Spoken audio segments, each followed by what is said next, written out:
All right, back with you on the Bronx Buzz. Thank you to Chris Falcone and the Bronx Times for joining us.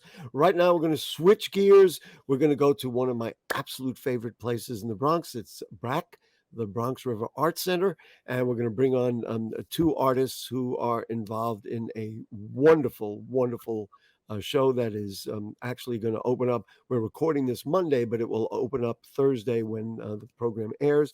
So let me say good evening to I'm going to try and pronounce this right. Nicolás, Dumit, Estévez, Raful, Espejo, Avalle. Nice to have you with us, Nicolás.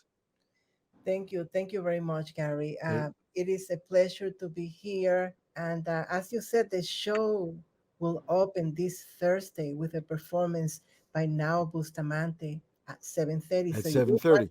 So you want to be there. right, so that is now Bustamante. She's traveling, and through the magic of modern technology, she joins us.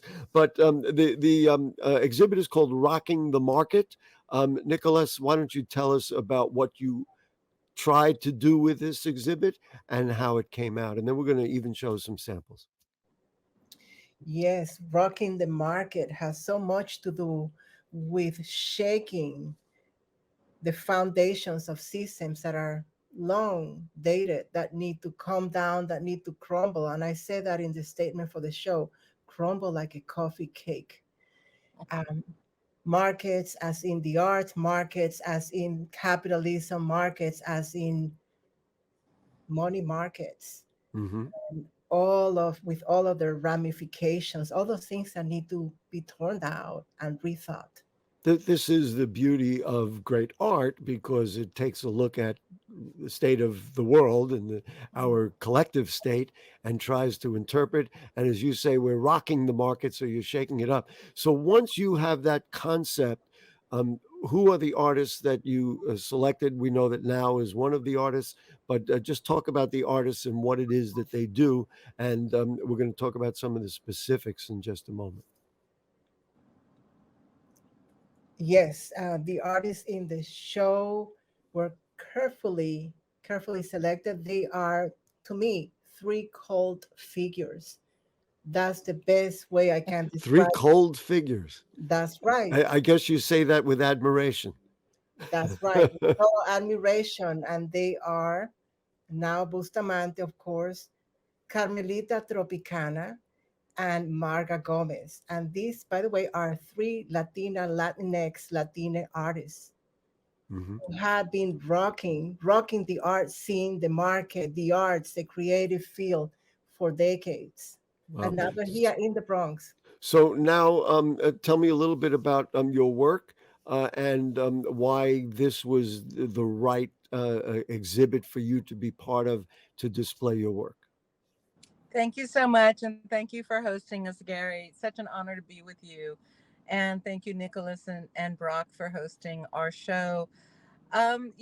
Nicholas is actually very modest. He's a wonderful artist himself. And the fact that he's kind of moving between curation and art is wonderful. All three artists in the show have a very strong relationship to performance. And, people can call it performance. People sometimes call it performance art or maybe experimental theater.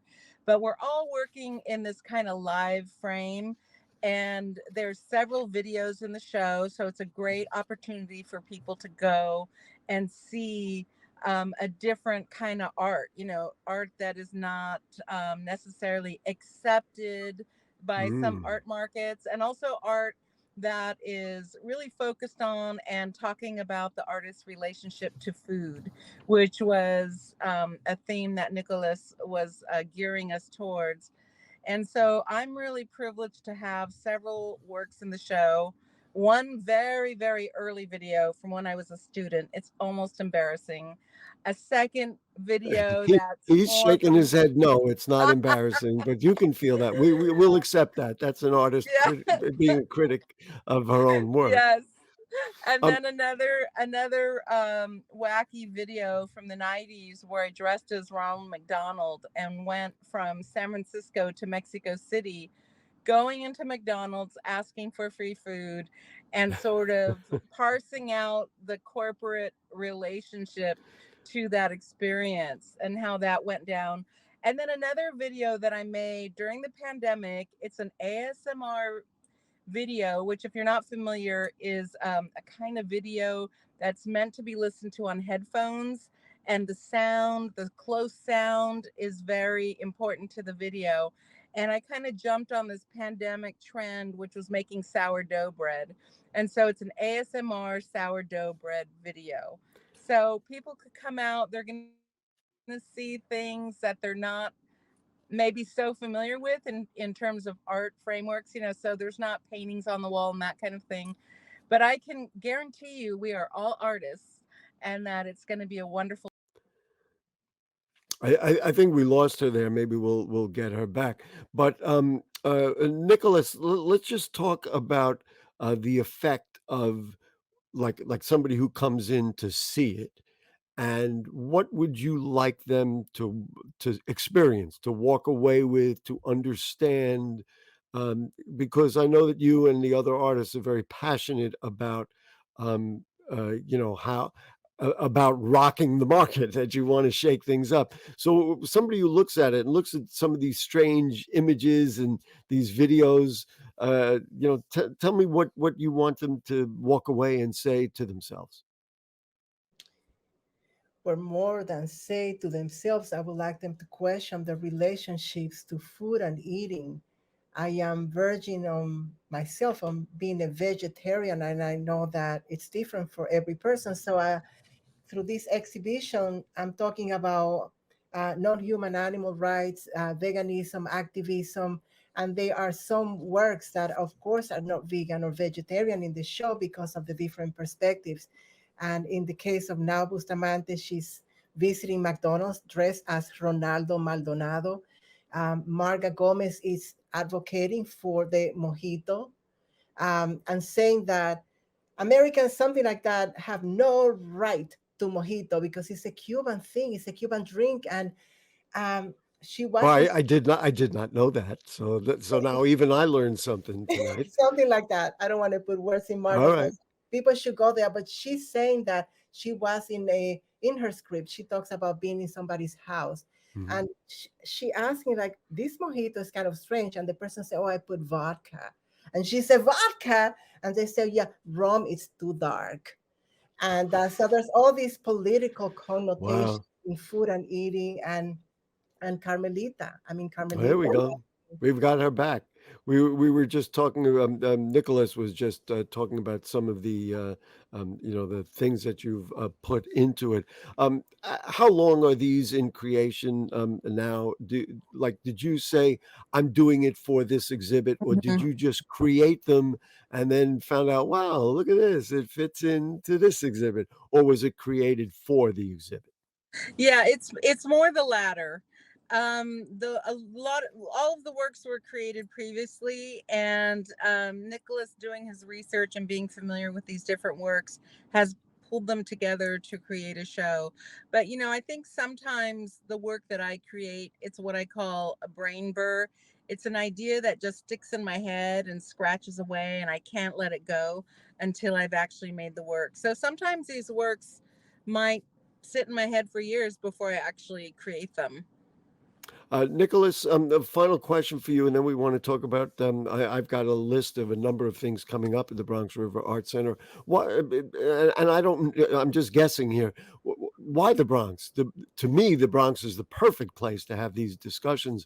I don't know how familiar you are with the Bronx River Art Center or the Borough of the Bronx, but for you, Nicholas, why is this the right place? Because it is, to show an exhibit like this. Well, I'm very partial to the Bronx. I moved here 20 years ago. I've been working in the Bronx for 30 years. I have worked with Prague for on and off and on for since 2020, 2002, I believe. And I was baptized as a Bronxite by Bill Aguado and Susan Fleminger. There you go. And the Bronx has the biggest food market, perhaps in the world. And it's still, the South Bronx is still a food apartheid. How do I explain that? We can't get fresh vegetables, and And we're down the block from the biggest fruit and vegetable market in the country. It's crazy, and we deal with this all the time. All right, so it is called Rocking the Market. It is at the Bronx River Art Center, which is on East Tremont Avenue. And get out there and see it. If you can't be there for opening night, when Now will be performing at 7:30 p.m., then you just get out there and see it, because celebrating the arts, learning from the arts, getting feelings from the arts is what we have to do in the Bronx. So thank both of you for joining us. I do want to mention a number of items of things that are coming up at the Bronx yeah. River Art Center. They're going to be doing the 20th Bronx River Sounds Performing Arts Festival will be coming up in June. The theme this year is healing and rejuvenation. 8 performances over 4 Saturdays in June. One will be on a Friday. Most of the performances will be jazz. So, jazz fans, get out there. Bronx River Art Center has this kind of vision. There'll be a concert of classical music presented by a group called LP Juneteenth, compositions by African American 20th century women composers in honor of Juneteenth Day.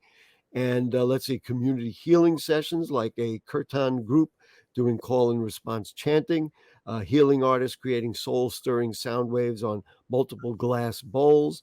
And also, there'll be an African drumming workshop for youth and other community engagement activities. The Bronx River Art Center, look up bronxriverart.org. And again, thank you to Nicolás and Now for joining us. And please, please keep creating in the Bronx, keep stimulating us, keep driving us to get to the next step.